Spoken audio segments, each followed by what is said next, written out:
Hello and welcome to today's video. My name is Laura and I'm a program supervisor here at MeBe. Today we'll be talking all about autism.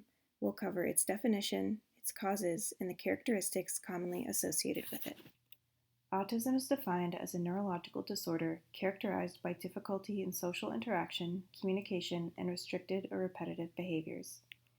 It is diagnosed by a medical doctor, such as a pediatrician, psychiatrist, or neurologist. The traits of autism typically appear within the first 3 years of life. For this reason, it is often termed a developmental disorder. It is very common for kids diagnosed with ASD to have co-occurring disorders, such as ADHD, apraxia, sensory processing disorder, or a seizure disorder. Because autism is a neurological disorder, there is no cure and it is a lifelong condition. Research suggests there is no one cause of autism.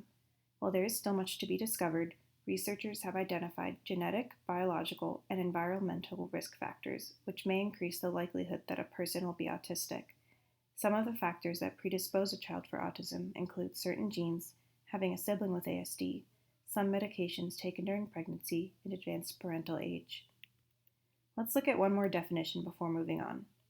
Autism is a lifelong neurodevelopmental condition that affects how people perceive the world, how they think and behave, and how they communicate and interact with others. Put simply, autistic people see, hear, and feel the world differently to other people. Many autistic adults do not see autism as a deficit or disorder. Instead, they view it as a different way of being, one that is not better or worse than other ways.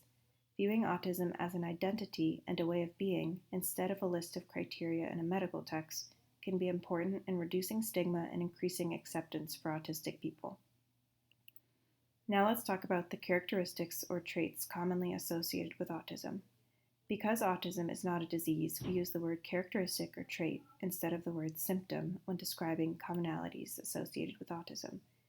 No two people are alike, so some of these descriptions may sound familiar to you while others may not.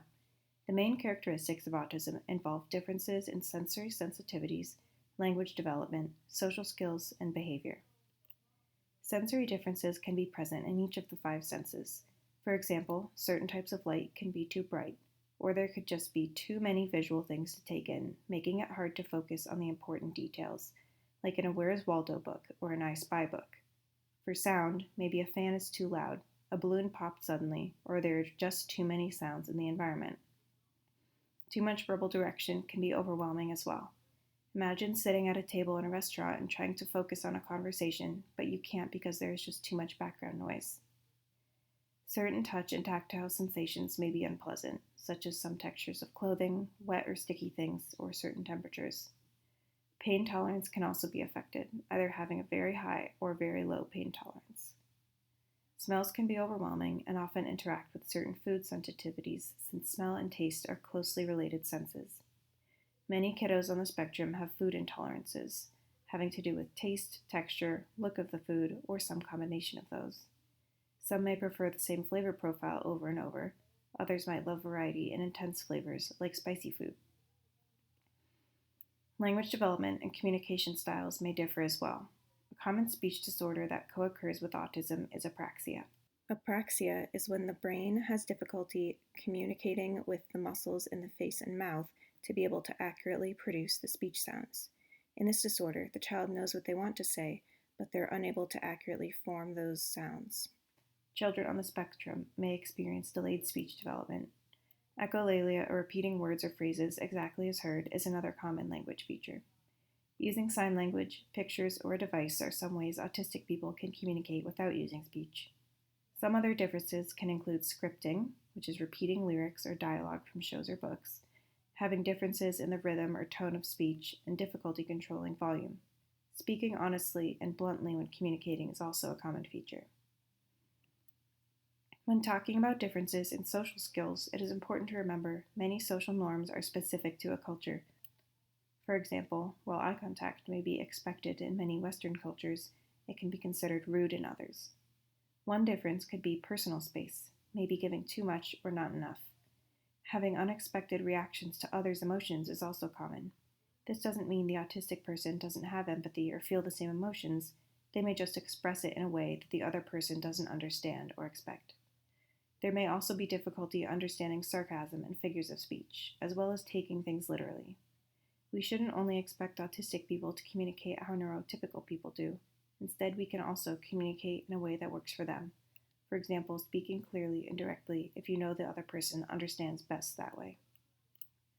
The last area relates to behaviors of concern and behavioral differences. Behaviors of concern, such as aggression, self-injury, and tantrums, can tell us what is lacking in terms of environmental support for the person. This can also tell us what skills we need to teach in order for the autistic person to get their needs met. Difficulty communicating is often a major barrier and can result in many behaviors of concern because the person doesn't have any way of telling others what they need. Other issues like eloping or running away can arise from the need to leave an aversive or uncomfortable situation, for example, if it is too loud or overwhelming. Behavioral differences relate to behaviors that are common among autistic people but don't necessarily present challenges for them. For example, enjoying the same video over and over or watching scrolling credits. Repetitive behaviors or other forms of self-stimulation can be adaptive behaviors that help the person cope or are simply something that they enjoy and would not be considered concerning or problematic for the individual. Many autistic people and non-autistic people engage in self-stimulatory behaviors or other repetitive behaviors.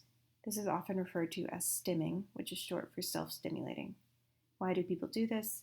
It's fun. It might feel good. It may also relieve some sort of pain or discomfort, like scratching an itch that was really bothering you. If you think about your day-to-day, you may also engage in similar behaviors like bouncing a leg or biting your nails when stressed or anxious. I'd like to end with 2 quotes from autistic adults.